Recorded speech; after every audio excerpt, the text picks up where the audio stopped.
সাবেক রাষ্ট্রপতি এখন পর্যন্ত রাষ্ট্রীয় সম্মান, রাষ্ট্রীয় মর্যাদায় কেন হইল না? হ্যাঁ, আমি আপনাদের কাছে হাত জোর করে অনুরোধ করি, আমি আজকে এখানে বিক্রমপুরের মানুষের সামনে ডাক্তার বি চৌধুরীকে নিয়ে আসছি, আমার বাবাকে, কোন রাজনীতিবিদকে নিয়ে আসি নাই।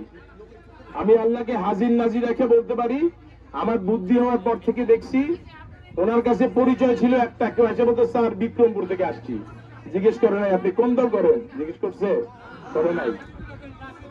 কিন্তু তারপর আমি একটু আগে বলতেছিলাম আমি আসছি, আরেকদিন তো ওনারা আনার সুযোগ পাবো না আমরা, তো ওনাকে আমরা আজকে নিয়ে আসছি, আপনারা সবাই তাকে শ্রদ্ধা নিবেদন করবেন। আমি বললাম যেটা, যে আমি ছোটকাল থেকে সেভাবেই তাকে দেখছি।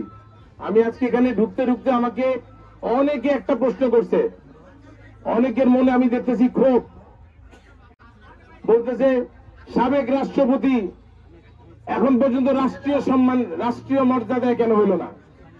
হ্যাঁ, আমি আপনাদের কাছে হাত জোর করে অনুরোধ করি, বি চৌধুরী সাহেবের উনি ইন্তেকাল করে চলে গেছেন, রাষ্ট্রীয় মর্যাদা বলে কিছু নাই, মর্যাদার মালিক একমাত্র আল্লাহ তাআলা, আল্লাহ ছাড়া কেউ মর্যাদা দিতে পারে না।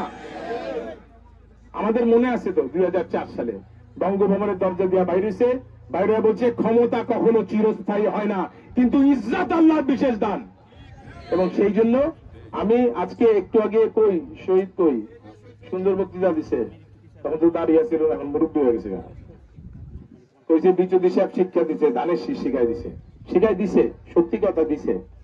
কিন্তু বি চৌধুরী সাহেবকে আজকে যদি বিক্রমপুরবাসীর সম্মান জানাইতে চান, আমার বাবাকে, উনি আপনাদের সামনে আছে, আল্লাহর কসম লাগে, বি চৌধুরী সাহেবের কাছ থেকে কিছু শিক্ষা নিতে হলে অন্তত দুইটা জিনিস শিক্ষা আমাদেরকে নিতে হবে। আমি রাজনীতি করবো কি করবো না আমি জানি না, আমার ইচ্ছা একটু কমে গেছে, আপনারা নিজেরাই বুঝেন এটা, কিন্তু সেটা ব্যাপার না। যদি বি চৌধুরী সাহেবকে শ্রদ্ধা জানাতে চান, তার কাছ থেকে কিছু শিখতে চান, রাজনীতি যারা করেন দেশের মানুষ এবং যারা আমাদের শ্রীনগরে প্রশাসনের দায়িত্বে থাকবেন, তারাও শিখতে হবে। একটা বারেবার বলে গেছে, আমাদেরকে বারেবার মুখের উপর বলে গেছে, বিশ্বাস কর, শ্রদ্ধা করলে কেউ কখনো ছোট হয় না, আর হিংসা করলে কেউ কখনো বড় হয় না। শিক্ষা নিতে চান, এইটাও শিক্ষা নিতে হবে, এইটাও শিক্ষা নিতে হবে। শিক্ষা নিতে চান, মনে রাখবেন, ক্ষমতা কখনো মানুষের চিরস্থায়ী হয় না। বি চৌধুরী সাহেব বলছেন ক্ষমতা একটা পাখির পালঙ্কের মতো, কাঁধের উপর রাখবি, দরকার হলে ফুদিয়া ফালা দিবি।